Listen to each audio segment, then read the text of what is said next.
Ito mga ka-riders, subukan nating pandarin kung talagang hard starting nga siya. Ayan.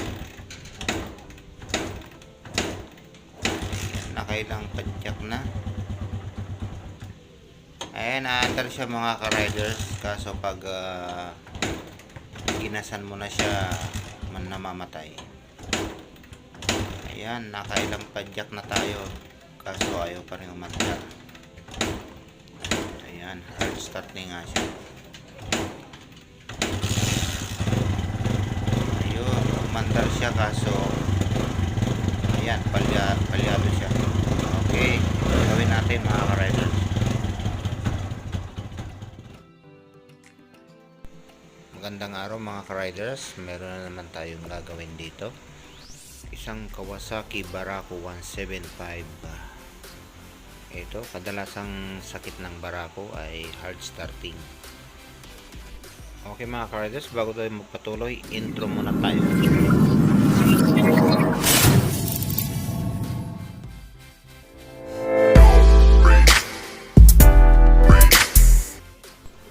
Ito ka-riders, subukan nating paandarin. Ayan. Ito kasi yung kadalasang sakit ng Barako. Hard starting siya, tapos pag nirevolutionan mo siya, namamatay. Ayan, tignan natin kung anong kanyang problema. Ayan, talagang wala. Hirap ba i-startin? Ayan, nag-start siya pero palyado siya. Ayan, tignan natin. Ayan.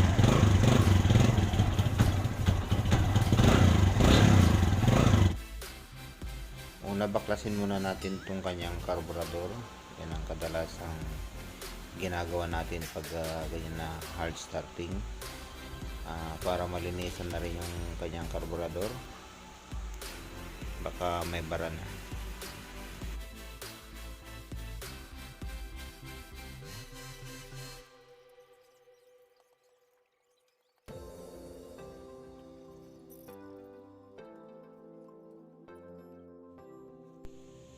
Ito, linisan muna natin yung labas bago natin buksan para iwas malagyan ng dumi yung loob.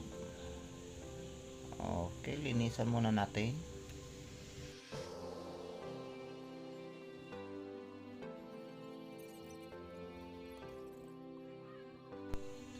Ayan, nalinisan na natin. Umpisa na nating baklasin para linisin yung kanyang loob.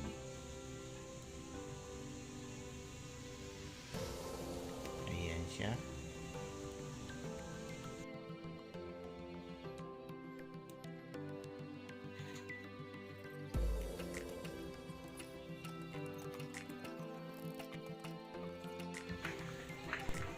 Ayan, dito sa kanyang cover sa baba, marami ng tumining na dumi. Ibig sabihin, nakasipsip na siya ng dumi. Kaya yan ang isang dahilan kaya nagbabara yung ating carburetor dahil sa mga tumiting na dumi na yan.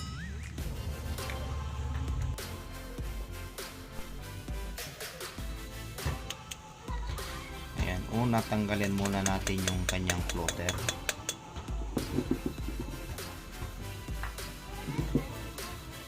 Ayan, ingat lang tayo mga ka-riders sa pagbabaklas, baka may tumalsik na parts, mamumroblema pa tayo sa pag ating ibinalik yung mga parts niya sa loob dahil maliit lang. Ito palang binabaklas ko, yan yung pinakauna. May malit na butas yan, yan ang pinaka-importante na malinis nating mabuti dahil yan ang pinakamasilan. Kahit kukunting dumi lang ang pumasok dyan ay talagang magluluko na yung ating carburetor. Ayan, baklasin natin lahat yung tapos ang gawin natin, bugahan natin ng hangin yung lahat ng butas niya para matanggal yung mga, kung sakaling may mga nakabara na dumi ay matatanggal pag binubuhan natin ng hangin.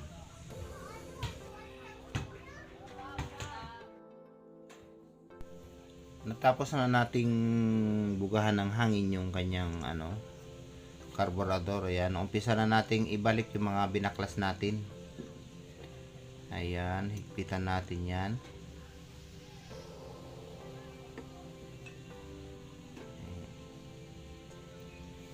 Okay.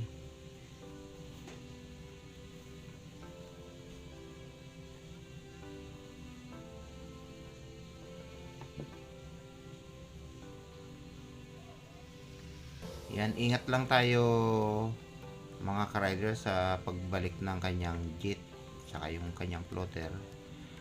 Siguro din natin na tama yung pagkabalik natin, dahil pag yan ay sumala, mag-overflow po yung ating carburetor. Ayan.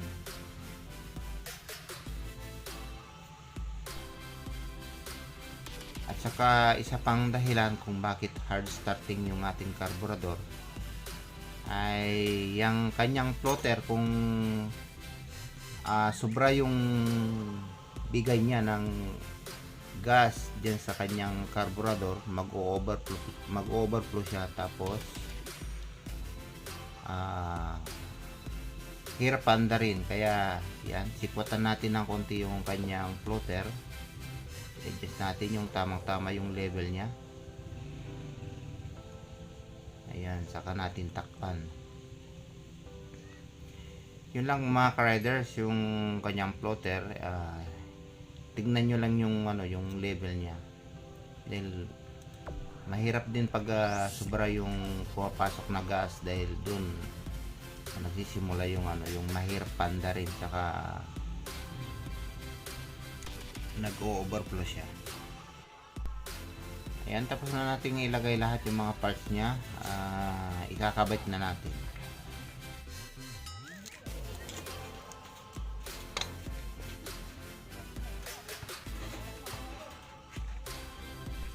Pasensya na dyan sa mga maingay mga ka-riders, dahil may basketball court din sa harap.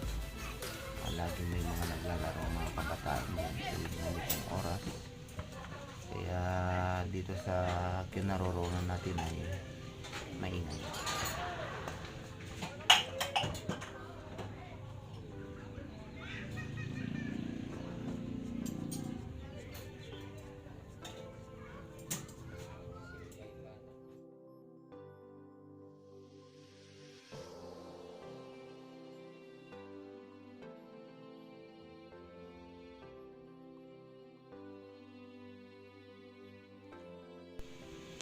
Ayan, tapos na nating ikabitan yung kanyang carburetor. Ayan, ilagay na natin yung kanyang hose, yung galing sa tangke.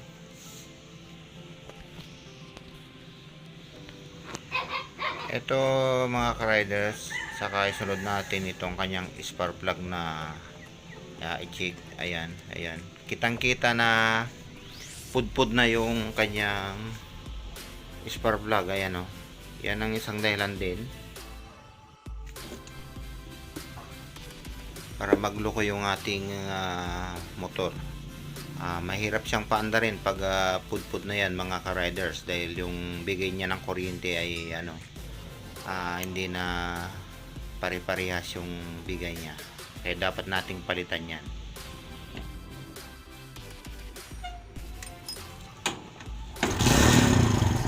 Ayan, kadali ng pandarin mga ka-riders. Yun lang ang kanyang problema, kanyang carburetor. Nilinis natin yung floater, in-adjust natin para hindi siya mag-overflow.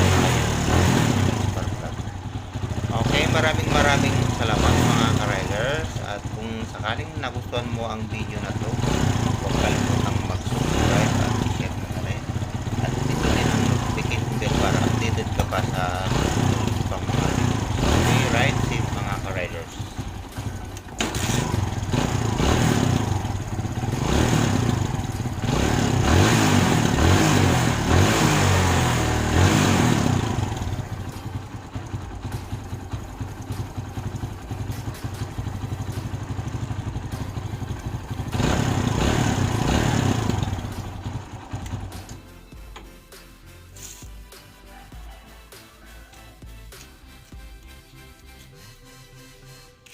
nakikita lang may relasyon asoya